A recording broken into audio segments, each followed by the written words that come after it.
बिस्मिल्लाहिर्रहमानिर्रहीम। अस्सलाम वालेकुम स्टूडेंट्स। आज मैं आपको क्लास 9th की बायोलॉजी का चैप्टर नंबर 1 का लेक्चर नंबर 2 करवा रही हूँ, जिसमें हमारा टॉपिक है ब्रांचेस ऑफ बायोलॉजी। ठीक है, ब्रांचेस ऑफ बायोलॉजी की शाखें कौन कौन सी बायो की शाखें हैं। तो बायो की बेशुमार शाखें हैं, जिनको वन बाय वन हम डिस्कस करेंगे। नंबर 1 है हमारे पास मॉर्फोलॉजी। अब देखिए मॉर्फोलॉजी, यहाँ पे ब्रांचेस में लॉजी का वर्ड जहाँ पे भी यूज किया जाएगा, इसका मतलब है स्टडी करना, किसी चीज का मुताला करना। मॉर्फोलॉजी, मॉर्फो का मतलब होता है शेप या फिर किसी चीज के स्ट्रक्चर को देखना। ठीक है, अब देखिए जैसे मॉर्फोलॉजी है हमारे पास, तो मॉर्फोलॉजी ये बायो की ऐसी ब्रांच है जिसमें हम किसी चीज की शेप और उसके स्ट्रक्चर के बारे में स्टडी करते हैं। फॉर एग्जाम्पल, जब हम ह्यूमन बॉडी है, हम लोग इंसान जो है उसकी बॉडी को देखते हैं, तो हमारी बॉडी में हमारा बॉडी का एक्सटर्नल स्ट्रक्चर जो है उसमें हमारे पास 2 हाथ हैं, हमारे 2 पाँव हैं, 2 टांगे हैं। तो ये एक स्ट्रक्चर को हम स्टडी कर रहे हैं, ह्यूमन बॉडी के, इंसान की बॉडी के स्ट्रक्चर को हम स्टडी कर रहे हैं। तो ये है, इसको बोला जाता है मॉर्फोलॉजी। इसी तरह हम शेप को जब हम देखते हैं, किसी चीज की शेप कैसी है, शक्ल उसकी कैसी है, ठीक है, तो उसको भी मॉर्फोलॉजी में शामिल किया जाएगा। ये बायो की ऐसी ब्रांच है जिसमें हम किसी चीज को स्ट्रक्चर स्टडी करते हैं, शेप एंड स्ट्रक्चर को। सेकंड ब्रांच है हमारे पास हिस्टोलॉजी। हिस्टो का मतलब होता है tissues and logy mean study. Histology study of tissues. Bio की ऐसी ब्रांच जिसमें हम टिश्यूज को स्टडी करते हैं, उसको बोला जाता है हिस्टोलॉजी। अब टिश्यूज क्या चीज होते हैं? ह्यूमन बॉडी आपको पता है सेल्स से मिलकर बनी होती है। जब ज्यादा सेल्स कंबाइन करते हैं, ग्रुप बनाते हैं, तो उस ग्रुप ऑफ सेल्स को टिश्यूज बोला जाता है। वो ग्रुप ऑफ सेल कोई ना कोई पर्टिकुलर, कोई खास फंक्शन बॉडी के अंदर परफॉर्म कर रहे होते हैं। फॉर एग्जाम्पल, आप अपने ह्यूमन बॉडी में हार्ट के एग्जाम्पल लेते हैं, तो हमारा हार्ट जो है वो कार्डियक टिश्यूज से मिलकर बना होता है। ठीक है, तो ये हमारे पास जहाँ पे भी स्टडी ऑफ टिश्यूज आएगा उसको हम हिस्टोलॉजी में शामिल करेंगे। जैसे फॉर एग्जाम्पल, अगर हम अपने ब्रेन और स्पाइनल कॉर्ड को देखते हैं तो वो नर्वस टिश्यूज होते हैं। नेक्स्ट ब्रांच है हमारे पास अनाटमी। अनाटमी बायो की ऐसी ब्रांच है जिसमें हम किसी चीज के इंटरनल स्ट्रक्चर के बारे में देखते हैं। Study of internal structure is called anatomy. For example, human heart जो है उसको जब हम देखते हैं, तो हमारे पास ह्यूमन हार्ट का जब हम स्ट्रक्चर देखते हैं तो हमारे पास उसमें 4 चैम्बर्स आते हैं। ठीक है, 4 खाने आते हैं। उन 4 चैम्बर्स में हमारे पास वाल्व्स लगे हुए होते हैं। तो इसको बोला जाता है किसी चीज के इंटरनल स्ट्रक्चर को देखना। लिविंग ऑर्गेनिजम्स के अंदर वो बॉडी का कोई हिस्सा भी हो सकता है। जैसे फॉर एग्जांपल, मैंने जस्ट आपको हार्ट की एग्जांपल दिए, तो ये अनाटमी में शामिल किया जाएगा। नेक्स्ट ब्रांच है हमारे पास फिजियोलॉजी। फिजियोलॉजी बायो की ऐसी ब्रांच है जिसमें हम किसी भी ऑर्गेनिज्म, लिविंग ऑर्गेनिज्म की बॉडी के किसी एक पार्ट के फंक्शन को देखते हैं, उसके काम को देखते हैं। Function of parts of organism. ठीक है, लिविंग ऑर्गेनिजम्स के बॉडी पार्ट्स के फंक्शन के वो क्या काम परफॉर्म कर रहे हैं। जैसे फॉर एग्जांपल मैं आपको बताती हूँ कि आपकी बॉडी में हार्ट मौजूद है, आपकी बॉडी में दिल मौजूद है। तो दिल एक बॉडी का एक हिस्सा है, ठीक है, एक ऑर्गन है बॉडी में। तो उस ऑर्गन का, उस हिस्से का क्या काम है? ब्लड को पूरी बॉडी के अंदर पंप करना। ठीक है, तो ये ब्लड पंप करना हार्ट की फिजियोलॉजी है, हार्ट का फंक्शन है। इसको बोला जाता है फिजियोलॉजी, जिसमें हम किसी भी चीज के फंक्शन के बारे में देखते हैं। ठीक है, नेक्स्ट ब्रांच है हमारे पास सेल बायोलॉजी। सेल बायोलॉजी का दूसरा नाम है साइटोलॉजी। साइटोलॉजी या सेल बायोलॉजी ये बायो की ऐसी ब्रांच होती है जिसमें हम सेल और उसके ऑर्गेनेलिज के बारे में देखते हैं, उनके स्ट्रक्चर के बारे में देखते हैं। अब ऑर्गेनेलिज क्या चीज होते हैं? ऑर्गेनेलिज एक्चुअली सेल के अंदर जो उसके पार्ट्स होते हैं, जो उसके अंदर हिस्से मौजूद होते हैं, उनको ऑर्गेनेलिज बोला जाता है। हर ऑर्गेनेलिज सेल के अंदर एक खास फंक्शन परफॉर्म कर रहा होता है। फॉर एग्जांपल, हम जब सेल को देखते हैं तो सेल के अंदर कुछ ऑर्गेनेलिज मौजूद होते हैं। जैसे हमने कुछ यहाँ पे एग्जांपल्स दिखे, न्यूक्लियस सेल का एक ऑर्गेनेली है, वैक्यूल सेल का एक ऑर्गेनेली है। इसी तरह अदर ऑर्गेनेलीज भी होते हैं, endoplasmic reticulum, mitochondria, Golgi apparatus etcetera. तो ये जब हम सेल्स और उनके अंदर ऑर्गेनेलीज, उनके स्ट्रक्चर के बारे में स्टडी करते हैं, तो उसको हम शामिल करेंगे सेल बायोलॉजी या फिर साइटोलॉजी में। इसको सेल बायोलॉजी बी बोला जाता है और साइटोलॉजी बी बोला जाता है। नेक्स्ट हमारे पास ब्रांच है molecular biology. Molecular biology bio की ऐसी ब्रांच है जिसमें हम molecules of life, living organisms के अंदर कौन से मॉलिक्यूल्स मौजूद हैं उनको देखते हैं। ठीक है, फॉर एग्जांपल हमारी बॉडी के अंदर कार्बोहाइड्रेट्स हैं, प्रोटीन्स हैं, जैसे हम खाना खाते हैं तो उसमें भी कार्बोहाइड्रेट्स और प्रोटीन्स, लिपिड्स वगैरह मौजूद होते हैं। तो molecules of life, living organisms के अंदर जो मॉलिक्यूल्स मौजूद होंगे उन मॉलिक्यूल्स के स्ट्रक्चर के बारे में देखना, उसको हम शामिल करते हैं मॉलिक्यूलर बायोलॉजी में। नेक्स्ट अगली ब्रांच है हमारे पास जेनेटिक्स। जेनेटिक्स जीन्स, ठीक है, जीन से निकला। अब जीन्स क्या होते हैं? जेनेटिक्स एक्चुअल में बोला जाता है स्टडी ऑफ इनहेरिटेंस को। इनहेरिटेंस क्या चीज है? इनहेरिटेंस बोलते हैं विरासत को। अब विरासत बोला जाता है कैरेक्टर ट्रांसमिशन को, किसी चीज की हुसूसियात को मुंतकिल होना। ठीक है, वालिदैन से बच्चों में, पेरेंट्स से ऑफस्प्रिंग में। जैसे आप अक्सर घर में देखते हैं आपका फेस जो है वो आपके पेरेंट्स के साथ मैच कर रहा है, आपकी बॉडी जो आंखें हैं वो अपनी माँ के साथ मैच करती हैं या अपने पापा के साथ मैच करती हैं। तो इसको बोला जाता है जेनेटिक्स में हम शामिल करेंगे। इनहेरिटेंस विरासत बोला जाता है क्योंकि वो विरासत आपको आपके पेरेंट्स से मिली है, अपने वालिदैन से मिली है। तो स्टडी ऑफ इनहेरिटेंस, विरासत को हम जहाँ भी देखेंगे उसको बोला जाता है जेनेटिक्स। ठीक है, अब इनहेरिटेंस, इस विरासत को कौन कंट्रोल करता है? आपकी जेनेटिक मटेरियल, आपका डीएनए के अंदर आपका बेसिक यूनिट्स होते हैं, जीन्स होते हैं जो कि इन कैरेक्टर्स को, इन खसूसियात को कंट्रोल करते हैं। जैसे आपकी आंखों का रंग अगर काला है, ठीक है, तो इसका मतलब आपके पेरेंट्स में, आपके आबाओ अजदाद में कहीं ना कहीं वो ब्लैक कलर जीन्स मौजूद है। ठीक है, जीन वो जो कि ब्लैक कलर के कैरेक्टर को, ब्लैक कलर खसूसियात को कंट्रोल कर रहा है, उसको जेनेटिक्स बोला जाएगा। नेक्स्ट अगली ब्रांच हमारे पास आती है एम्ब्रियोलॉजी, एम्ब्रियोलॉजी, एम्ब्रियो की स्टडी, स्टडी ऑफ एम्ब्रियो। ठीक है, अब एम्ब्रियो क्या चीज होता है? Development of organism from fertilised egg. ठीक है, कि एक हमारे पास जो फर्टिलाइज्ड एग होता है उससे पूरे का पूरा ऑर्गेनिज्म जो बनता है, फुल बॉडी बन जाती है, उसको एम्ब्रियोलॉजी में शामिल करते हैं।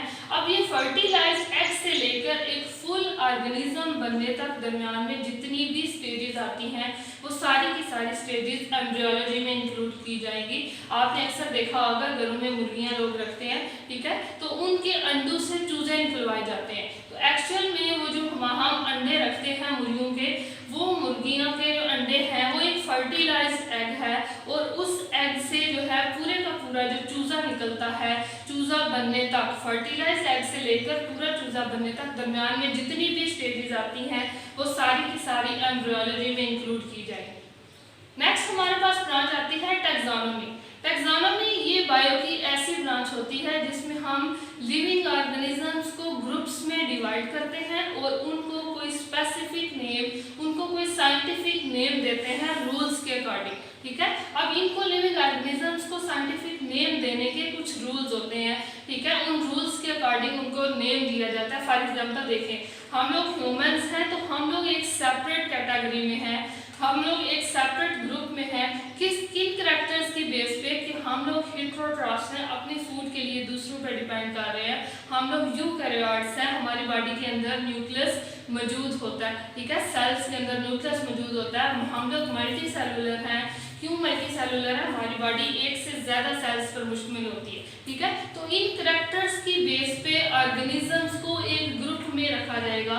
उन ग्रुप्स को हम बोलते हैं टैक्सोनॉमी। ठीक है, अब इसमें नेमिंग ऑर्गेनिज्म को कैसे की जाती है साइंटिफिक रूल में? फॉर एग्जांपल हमारे पास ह्यूमन है, ठीक है, तो ह्यूमन जो है इसका साइंटिफिक नेम है होमो सैपियंस। ठीक है, होमो सैपियन इसका साइंटिफिक नेम है। फर्स्ट नेम जीनस को इंडिकेट करता है जबकि सेकंड नेम स्पीशी नेम को इंडिकेट करता है। ठीक है, ये IUPAC के अकॉर्डिंग रूल्स होते हैं। ठीक है, उसके अकॉर्डिंग उनको नेम दिए जाते हैं। ठीक है, इसको बायो की ऐसी ब्रांच, इसको बोला जाता है टैक्सोनॉमी। बायो की ये ब्रांच है हमारे पास टैक्सोनॉमी। टैक्सोनॉमी बायो की ऐसी ब्रांच होती है जिसमें हम ऑर्गेनिजम्स को कोई स्पेसिफिक नेम देते हैं, साइंटिफिक नेम देते हैं और उनकी क्लासिफिकेशन करते हैं, उनको क्लासिफाई करते हैं ग्रुप्स में। फॉर एग्जांपल जैसे हम लोग इंसान हैं तो हम लोग इंसान को स्पेशल कैरेक्टर्स की बेस पे एक स्पेसिफिक ग्रुप में रखा गया है। फॉर एग्जांपल हम लोग यूकैरियोट्स हैं, हम लोग मल्टी सेलुलर हैं। यूकैरियोट्स का मतलब है कि हमारी बॉडी में जो सेल्स होते हैं उनमें न्यूक्लियस मौजूद है। मल्टी सेलुलर है, हम मल्टी सेलुलर का मतलब है कि हमारी बॉडी एक से ज़्यादा सेल्स पर कंसिस्ट करती है। इसके अलावा हम लोग जो हैं ये मल्टी सेलुलर होने के अलावा हेटेरोट्रॉफ भी हैं, अपनी फूड के लिए दूसरों पे डिपेंड करते हैं। तो इस बेस पे ऑर्गेनिज्म को सेपरेट कैटेगरी में, सेपरेट ग्रुप में क्लासीफाई करना, इसको बोला जाता है टैक्सोनॉमी। और उसको कोई साइंटिफिक नेम देना, उसको बोला जाता है सिस्टम ऑफ साइंटिफिक नेमिंग, जो कि स्पेशल सिस्टम बाइनोमियल नोमेनक्लेचर के अकॉर्डिंग दिया जाता है। फॉर एग्जांपल हम लोग ह्यूमन है तो इसको साइंटिफिक नेम देंगे होमो सैपियंस। तो ये एक टैक्सोनॉमी की ब्रांच है। बायो की ब्रांच है पैलियोंटोलॉजी। पैलियोंटोलॉजी जो है ये बायो की ऐसी ब्रांच है जिसमें हम फॉसिल्स के बारे में स्टडी करते हैं। Study of fossil is called palaeontology. अब फॉसिल्स क्या चीज होते हैं? फॉसिल्स एक्चुअली डेड ऑर्गेनिज्म, मुर्दा ऑर्गेनिजम्स होते हैं, मुर्दा जानदार होते हैं, ठीक है। वो जो लिविंग ऑर्गेनिज्म जब मर जाते हैं, जमीन के अंदर दब जाते हैं, ठीक है, प्लांट्स हों या फिर वो एनिमल्स हों, ठीक है, तो वो फॉसिल्स में कन्वर्ट हो जाते हैं। तो बायो की ये ब्रांच जिसमें हम फॉसिल्स के बारे में स्टडी करेंगे, डेड ऑर्गेनिजम्स के बारे में स्टडी करेंगे, उसको बोला जाता है पैलियोंटोलॉजी। नेक्स्ट ब्रांच है बायो की इन्वायरमेंटल बायोलॉजी, जिसको इकोलॉजी भी बोला जाता है। Eco mean environment. Environmental biology या इकोलॉजी ये बायो की ऐसी ब्रांच होती है जिसमें हम अपने इन्वायरमेंट के बारे में स्टडी करते हैं। अब इन्वायरमेंट क्या चीज़ होती है? इन्वायरमेंट होता है माहौल, आपके इर्द गिर्द आपका जो माहौल होता है उसको बोला जाता है इन्वायरमेंट। अब इन्वायरमेंट में, इन्वायरमेंटल बायोलॉजी में इन्वायरमेंट के साथ साथ इंट्रैक्शन भी हम देखते हैं इन्वायरमेंट के साथ कैसे होता है। जैसे लिविंग ऑर्गेनिजम्स हैं तो उनको अपने इन्वायरमेंट के अंदर जिंदा रहने के लिए अपने साथ नॉन लिविंग ऑर्गेनिजम्स के ऊपर भी डिपेंड करना पड़ता है। तो ये लिविंग ऑर्गेनिजम्स और नॉन लिविंग ऑर्गेनिजम्स का जो आपस में इंट्रैक्शन होता है इसको बोला जाता है इकोलॉजी, ठीक है, या फिर इसको बोला जाता है इन्वायरमेंटल बायोलॉजी। बायो की नेक्स्ट ब्रांच है हमारे पास पैरासाइटोलॉजी। पैरासाइटोलॉजी बायो की ऐसी ब्रांच होती है जिसमें हम पैरासाइट्स के बारे में स्टडी चीज़ें होती हैं। पैरासाइट्स वो चीज़ें हैं हमें जो नुकसान देती हैं, वो लिविंग ऑर्गेनिज्म जो हमें नुकसान देते हैं उनको पैरासाइट बोला जाएगा। फॉर एग्जाम्पल मॉस्किटो है, ठीक है, मच्छर है, तो ये आपकी बॉडी को नुकसान देता है। जब आपको काटता है तो आपका ब्लड, आपका खून चूस लेता है, तो ये मॉस्किटो एक पैरासाइट है। इसी तरह ह्यूमन बॉडी के अंदर या एनिमल्स के ऊपर भी पैरासाइट्स की बेशुमार मिसालें हैं, ठीक है, जैसे लाइसिस जुएं होती हैं तो वो भी एक पैरासाइट है ह्यूमन बॉडी के अंदर, ठीक है, जो कि ह्यूमन बॉडी को नुकसान दे रहे होते हैं। बायो की नेक्स्ट ब्रांच है हमारे पास sociobiology. Socio biology bio की ऐसी ब्रांच होती है जिसमें हम लिविंग ऑर्गेनिजम्स का सोशल बिहेवियर देखते हैं, ठीक है, सोशल बिहेवियर ऑफ ऑर्गेनिज्म। अब सोशल बिहेवियर क्या चीज़ होता है? सोशल बिहेवियर बोला जाता है बेनिफिशियल रिलेशनशिप, ठीक है, फायदामंद रिलेशनशिप, वो ताल्लुक जिसमें आपको एक दूसरे को फायदा होता है। फॉर एग्जांपल आपने अपने एनवायरनमेंट में एंड्स और बीज देखी होंगी, शहद की मक्खियाँ आपने देखी हैं। तो शहद की मक्खियाँ जब आप छत्ते को देखते हैं तो उसमें 3 तरह की मक्खियाँ मौजूद होती हैं और वो तीनों तरह की मक्खियाँ एक दूसरे के लिए फ़ायदे के तौर पर काम कर रही होती हैं, ठीक है, उसमें। तो इसको बायो की ऐसी ब्रांच जिसमें हम लिविंग ऑर्गेनिज्म का वो रिलेशनशिप एक दूसरे के साथ, वो जो कि एक दूसरे के साथ फ़ायदामंद ताल्लुक है, उसको सोशल बिहेवियर बोला जाता है। सोशल बिहेवियर की स्टडी को बोला जाएगा सोशियो बायोलॉजी। नेक्स्ट है हमारे पास बायोटेक्नोलॉजी। बायोटेक्नोलॉजी हमारे पास बायो की वो ब्रांच है जिसमें हम लिविंग ऑर्गेनिजम्स को इस्तेमाल करते हैं और उन लिविंग ऑर्गेनिज्म से यूजफुल प्रोडक्ट्स बनाते हैं, वो चीज़ें बनाते हैं जो हमारे फ़ायदे की होती हैं, ठीक है, और उसमें लिविंग ऑर्गेनिजम्स को यूज़ किया जाता है, इस्तेमाल किया जाता है।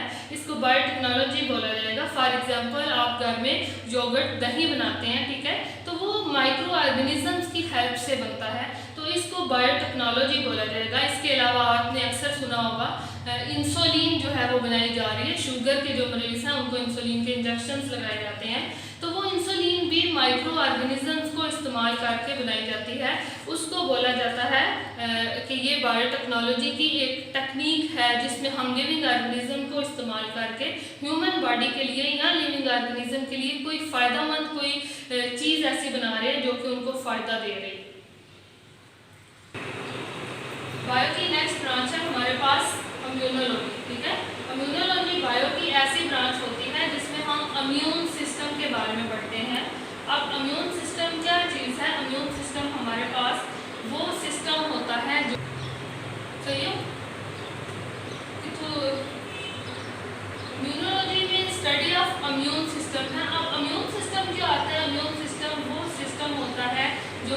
बॉडी को डिफेंड करता है, बचाता है। किससे बचाता है? डिफरेंट डिजीजेस से, मुख्तलिफ बीमारियों से, माइक्रो ऑर्गेनिज्म से। जब भी माइक्रो ऑर्गेनिज्म कोई बैक्टीरिया, कोई वायरस बॉडी के ऊपर अटैक करता है, ठीक है, तो उसको बीमारी फैलाता है बॉडी के अंदर। तो उस बीमारी से बचने के लिए, उस बैक्टीरिया से, वायरस से बचने के लिए हमारी बॉडी के अंदर हमारा जो इम्यून सिस्टम होगा, जिसमें हमारे वाइट ब्लड सेल्स आते हैं, वो वाइट ब्लड सेल्स क्या करते हैं? उन बैक्टीरिया और वायरस को किल कर देते हैं, उनको मार देते हैं, ठीक है, ताकि बॉडी को उस बीमारी से बचाया जा सके। तो इम्यून सिस्टम की स्टडी को हम किस में शामिल करेंगे? इम्यूनोलॉजी।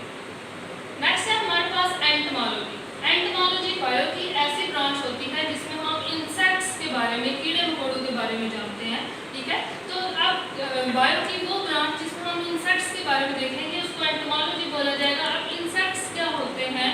इंसेक्ट्स हमारे पास इनवर्टिब्रेट्स होते हैं, ऐसे ऑर्गेनिजम्स होते हैं जिनमें रीढ़ की हड्डी मौजूद नहीं होती, इसलिए इनको क्या बोला जाता है? इनवर्टिब्रेट्स। अब इंसेक्ट हमारे पास ये इनवर्टिब्रेट्स का लार्जेस्ट ग्रुप है, ठीक है। जब हम इंसेक्ट्स को देखते हैं तो इनकी बॉडी के 3 हिस्से होते हैं, ठीक है। अब इनकी बॉडी के जो 3 हिस्से हैं, हेड सबसे पहला हिस्सा, थॉरैक्स सेकंड हिस्सा और अब्डोमेन इनका होता है थर्ड हिस्सा, ठीक है। इसके अलावा तीनों हिस्सों में इनके लेग्स की पेयर फॉर्म में, लेग्स जोड़े की शक्ल में टांगे मौजूद होती हैं। दोनों साइड पे सेगमेंट के, एक ही साइड पे, एक दूसरी साइड पे टांगे मौजूद होंगी। इसी तरह 2 इनके पेयर्स होते हैं, जोड़े होते हैं परों के, विंग्स के, ठीक है। तो इंसेक्ट्स, ये जो हमने इंसेक्ट का स्ट्रक्चर देखा है, या फिर हम ये देखते हैं कि ये फलां इंसेक्ट है, ये हमारे लिए क्या हमें फ़ायदा दे रहा है, उस सब को हम एंटोमोलॉजी में शामिल करेंगे। बायो की जो लास्ट ब्रांच हमारे पास आती है उसको बोला जाता है फार्माकोलॉजी। फार्माकोलॉजी बायो की ऐसी ब्रांच है जिसमें हम ड्रग्स के बारे में देखते हैं, ठीक है। अब ड्रग्स क्या होते हैं? वो चीज़ें जो मंशियात, नशा और जो चीज़ें होती हैं, उनको देखेंगे और उनके लिविंग ऑर्गेनिजम्स के ऊपर क्या इफेक्ट्स हैं, क्या असरात हैं, उसको फार्माकोलॉजी में शामिल किया जाएगा। फॉर एग्जांपल ड्रग्स में हम देखते हैं, जो हम मेडिसिन इस्तेमाल करते हैं, घरों में दवाइयाँ इस्तेमाल कर रहे हैं, तो उन दवाइयों का, अद्वियात का हमारी बॉडी के अंदर ऊपर क्या साइड इफेक्ट आ रहा है, उसको फार्माकोलॉजी में शामिल किया जाएगा। या फिर अगर हमें कोई इन्फेक्शन वगैरह हो गई तो उसके लिए हम कौन सी मेडिसिन इस्तेमाल कर रहे हैं, उसको भी फार्माकोलॉजी में शामिल किया जाएगा। तो ड्रग्स और मंशियात, उनके बॉडी के ऊपर इफेक्ट, इस सब को हम शामिल करते हैं फार्माकोलॉजी में। ये हमारा आज का लेक्चर था जिसमें हमने बायो की ब्रांचेस को पढ़ा है।